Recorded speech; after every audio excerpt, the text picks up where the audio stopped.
Welcome to the Catholic Sun Spotlight. I am Catherine Long, editor of the Catholic Sun, and today I am joined by Deacon John Leo Oduor, who will be ordained to the priesthood June 5th. Deacon John Leo, thank you so much for being with us today. Thank you. So I have had the pleasure of getting to know you a little bit over the years, but for our listeners and readers who maybe aren't as familiar with you, can you tell us a little bit about yourself, where you grew up, how you came to be here in Syracuse, and then we'll talk a little bit about how you came to be almost a priest. My name's John Leo Oduor. I'm originally from Kenya, and now studying for the Diocese of Syracuse. I can say that I came in Syracuse, in 3 years back, but came to the United States 5 years now. Formerly, I grew up in Kenya, studying in Kenya, doing my high school studies there and my university. And then, being that I was interested to join a religious congregation, I became a religious with the Augustinians. Oh, okay. And then a little bit of nagging with God here and there. I was like, do I need to do this? So I asked for time out because of some private issues with the family. Mm-hmm. And then I decided to just step out of seminary and live a layman's life, a normal life. So joined the institutions which I worked for, the Barclays Bank of Kenya, and later dropped the Barclays Bank of Kenya and became a member or a worker with the United Nations, Mm-hmm. working for the refugees in East Africa.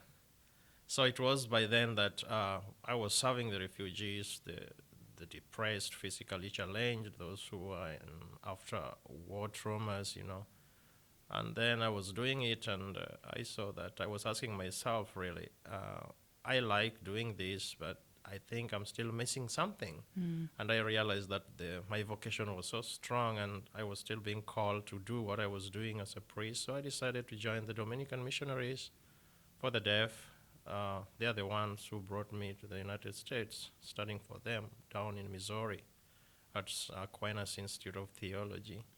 And as I was there, I was like, I need to be with the people on the ground. I need to live with the people where they are. I need to be in the parish. So I found myself working at Alforge. We had a camp there as Dominicans. Mm-hmm. So it's from Alforge that I came to know about Syracuse, because I was working at the kitchen. Mm. So to work in the kitchen, you need to do shopping, to prepare food, yeah. So we could always come for food or buying stuff and groceries in Syracuse, because up in Old Forge, you don't have some big stalls there. Sure. So coming down in Syracuse, Utica area, Rome, those are the areas we could find groceries. And I started liking Syracuse. I was like, I think I need to be here. I think this is where I love to be. And so I made an inquiry, spoke with my superiors, and told them my desire. Mm-hmm.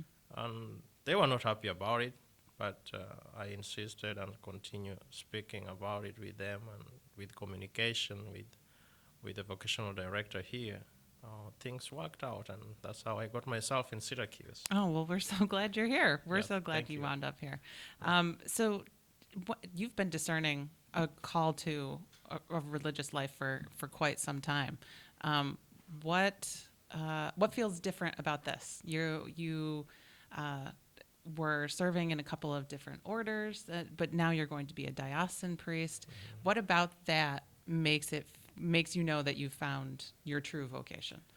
I've always had that a feeling of living with the people I serve. Mm-hmm. As a religious, yes, we lived in communities, and we could go out to the people and then come back and live as brothers, as friars. Mm-hmm. But with the diocese, you live with the people where they are. And Sure. that's what I wanted, to be with them, to talk to them, to be available for them all the time. And that's what drew me to the diocesan life. You have had an amazing series of experiences in your life, the work that you've done, the places where you've ministered previously. What what do you think that will allow you to bring to your ministry as a priest here? Working with different institutions and actually big organizations, I saw what people go through in life, listening to everyone, sometimes just staying there and looking at a person. And I feel that whatever I'm going to bring to the people of Syracuse is just an ear, listening to them, looking at what is going on with the pandemic. I mean, people are losing jobs. Some people are depressed. I mean, there are a lot of problems nowadays on earth, everywhere. But I try to compare that with what I saw, with the experiences I had serving people in East Africa. And I'm like, I think just being quiet and listening to somebody is important. So what I'm bringing is to listen. That's a very important skill to bring, for Yes. sure. You're also becoming a priest during a pretty challenging chapter of the Church Universal. How has that informed your formation, and how will it inform your ministry as a priest going forward? Um, what I've discovered is uh, is about taking time to see what's going on, taking time to understand the environment and the area where I will be sent, and also to know the people, to learn the people, and then go take it wider with what's happening today. And the thing is, what can I do? I know I can't do much, but I know I can do something. And what I can do is to be with the people where they are. And that the way I told you about listening, this is part of it. Be with the people, listen to the people. And by listening to the people does not only mean that I'll be silent and giving an ear alone, but it also means that going and being with them, being part of them. I think a lot of people need that. So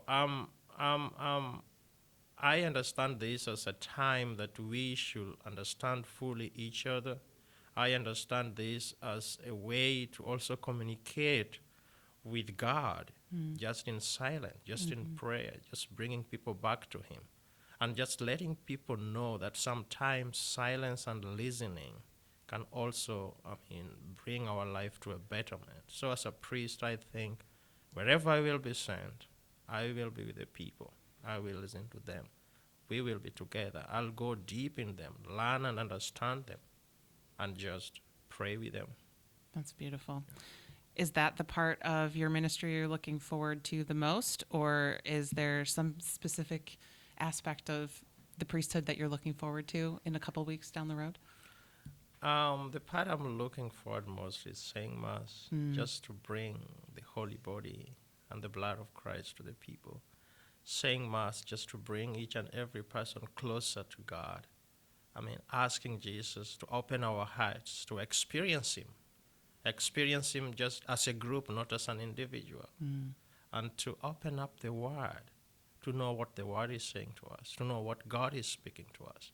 A lot of time we have the Word, a lot of time we have everything with us, but we still don't hear it. So I'm looking forward, to just sit down with the people and bring them closer, and to enjoy the Mass. Terrific. Yeah. We'll close with just a last question here, and thank you so much again for being with us. Any words of advice for someone who is discerning a call, a vocational call? I can tell them that follow your heart. Take time, don't hurry. It is sometimes a long journey for others.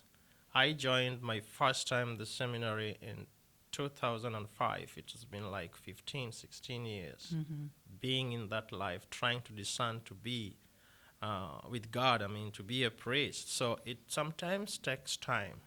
There are those who takes like 7 or 8 years, but don't lose hope. If it's something in your heart, pray about it, present it to Jesus.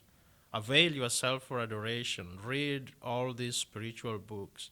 And I can ask them also to identify a particular saint that is most interesting to them, a saint that you can read about, a saint that you can physically see what he or she did. Like me, When I was serving with the United Nations, Saint Mother Teresa was very influential to see how he cares for the poor. These are things that discerners can look into. And then with the family also, yeah, talk to your family about it. Sure. Yeah, share it with your family. Talk about it. I mean, it's like a story. Talk about this story, and then you will just see it coming. Then push it. It's the will of God. Wherever He wants you, you will go. That's right. That's right. Well, thank you, Deacon John Leo. Thank you so much for being with us today. Please know that our prayers are with you as you move toward ordination. And be sure to read more about Deacon John Leo in upcoming issues of The Catholic Sun and always at thecatholicsun.com. Thank you so much again for being with us today. Thank you. Thank you very much.